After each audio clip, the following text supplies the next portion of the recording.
हमारे आज के मेहमान इस दौर के सबसे बड़े हास्य कवि पद्मश्री कवि सुरेंद्र शर्मा जी। सुरेंद्र जी, बहुत बहुत स्वागत है आपका। कभी कभी ख्याल तो आता होगा, मजाक मजाक में बहुत दूर चले आए। इन उटपटांग बातों पर ख्याल थोड़ी आएगा।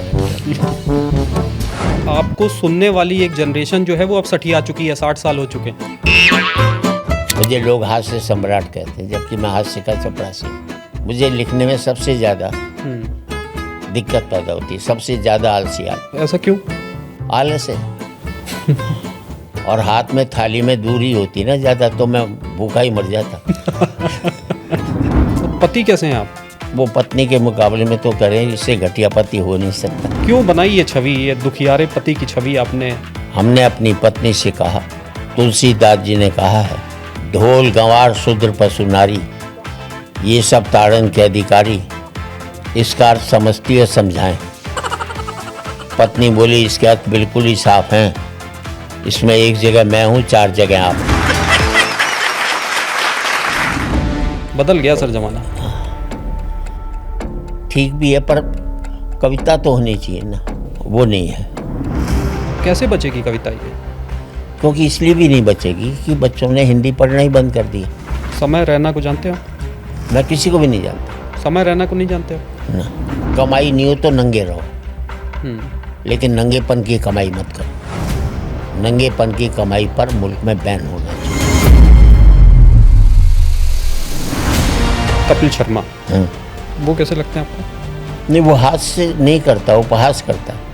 वो आधे घंटे पब्लिक में भेज दो, अकेले को नहीं हंसा सकता।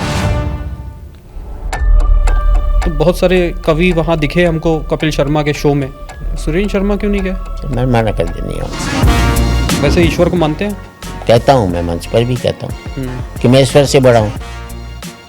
ईश्वर से बड़े हैं आप? हाँ, इसलिए बड़ा हूँ कि मेरे अंदर रहता है। जो मेरे अंदर रहेगा वो मेरे से बड़ा कैसे हो जाएगा?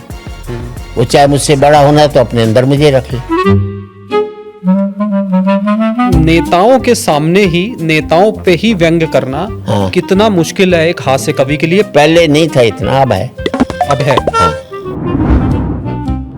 इंदिरा गांधी को कोई आपने कटु व्यंग उनके बारे में सुनाया? मैं बोले, हमारे ऊपर भी कुछ लिखा है क्या? तो इंदिरा गांधी का रिएक्शन, जैसे ही आपने ये कविता सुनाई? नहीं, हंसी वो। इमरजेंसी के दौरान कैसा था ये मंचों का व्यवहार, ये बदला था? इंदिरा गांधी के आज दिन में 3 छींक आई पेपर में, पहले ही पेज पर। वो छींक की फोटो खबरों के साथ में आई। या खून छींक क्यों आई, यहाँ पर जांच आयोग बैठे को। और पाकिस्तान से आई है तो पाकिस्तान को भट्टो बैठे को। राजीव जी ने कहा कि मैं अब तुम्हारी मोनोपोली दिल्ली में ख़त्म करनी है, मैं ये ले आओ। मैंने भी 3-4 प्रधानमंत्री देख रखे। वाजपेयी जी का कोई किस्सा है? कभी अगर प्रधानमंत्री भी बन जाए तो भी बिगर पेमेंट के कविता नहीं पढ़ सकता। कौन कौन से नेता हैं जो बुरा भी मान गए आपसे? मेरा एक कवि था तो उसने कहा मुझे टिकट दिलवा दो।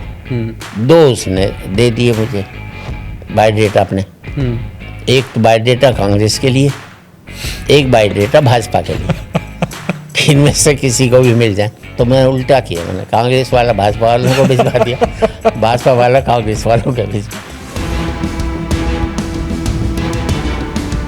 आजकल मौसम कॉकरोच का चल रहा है। ये कॉकरोच जनता पार्टी के बारे में सुना है आपने? पहली बात तो है, आपके पास समाधान नहीं हो तो समस्या मत क्रिएट करो। इतिहास पद्मश्री कवि सुरेंद्र शर्मा को कैसे याद रखे? ऐसी कविता लिखो जिसमें पूरा देश का आदमी एक दूसरे से जुड़ जाए, ना कि एक दूसरे से लड़ना शुरू कर। एक ऐसी कविता लिखना चाहता।